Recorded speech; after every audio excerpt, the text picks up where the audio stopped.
The new Supergirl movie, 2026. Um, I think most this movie get really criticized, mostly badly, right, by the reviewers, movie critics, reviewers, influencers and whatever, right, critics and whatever. But I think people miss, the the deeper part of the movie, which is it's a really psychological movie actually. It's actually take a deeper theme of saving oneself instead of just saving the typical saving the world cliche theme that is often found in most of the superhero movies, films, right? Um, so it's about the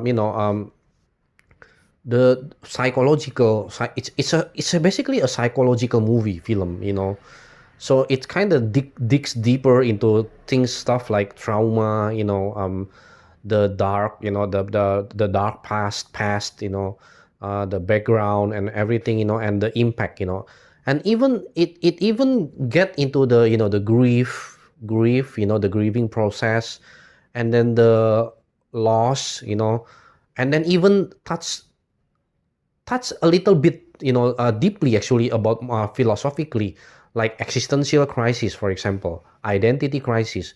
And then there is also the nihilism aspect of it, the for example, the Supergirl, Kara, uh, she's since because the spoiler alert, okay, by the way, because she's lost everything, like her family, her parents, her home planet, right, Krypton and whatever, right. And then it's like she lost her purpose. She lost any meaning or purpose to live, any she lost she's losing any reason to, any motivation to do anything, even though ironically. And also this movie is full of irony, which is why I like it, even though she have a superpower, right, of course, because she's a supergirl. But she doesn't use her power, at the beginning, at least at the first half of the movie, because she's just going around aimlessly, wandering around aimlessly in life, like, getting drunk and whatever, right, with her dog, right, Crypto. So I can somewhat see, myself in it, in her, like wandering around, wondering like what's the meaning, what's the purpose of, her existence, and she's like kind of moving around, but have no purpose, no aim, And then there is also one line particularly that I like, that when she's talking about her flashback, right, then that um, she also talks about, like, you know what's the point of only one life, it's just only one life, see. So you can even already see, like, she's have this kind of like sort of like nihilistic view, about life, and it's only get worsened, I think it's the movie also talks about depression in a way, depression, and then suppressed emotions, anger, denial, things like that, things like this. It's really quite deep movie, and it's quite. And also, you can see, even in this movie, the world, the universe itself is kind of barren, um it's desolate, it's so gloomy, it's dark, and it's kind of dystopian in a way. um Kind of, one reviewer said it's kind of like Mad Max, and I agree with it, I actually agree with it. But I just love the aesthetic of this film, the movie. It feels barren. It really uh it capture, the also kind of like the pointlessness, meaninglessness. The one, how the society is broken. Basically, people are broken. There is no more. It's just like this, our real world, the our capitalistic world, it kind of mirrors, like how everything is just, for, it's just for survival, for just only survival, and there is nothing more, just selfish um needs, for its person, like there is like there is no higher point, no higher purpose, no higher meaning, than just only only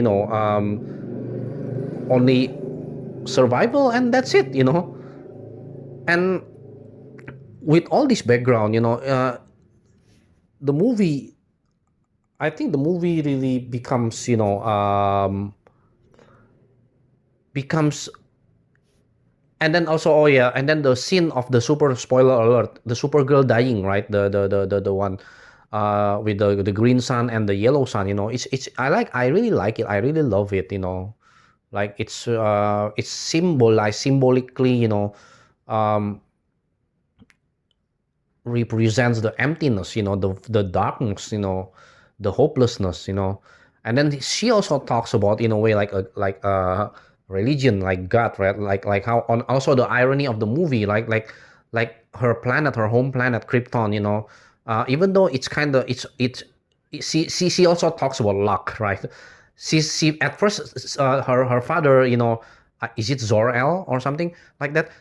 He thought he was they're lucky, they just choose the right path, right?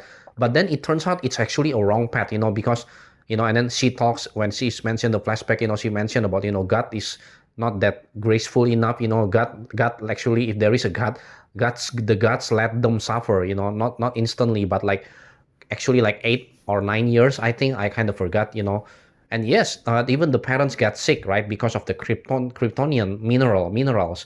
See the film movie. What I like about this movie is also, it's kind of iron. It's full of irony.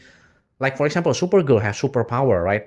But she doesn't really use it well, in the first half of the movie, because she's just lost purpose.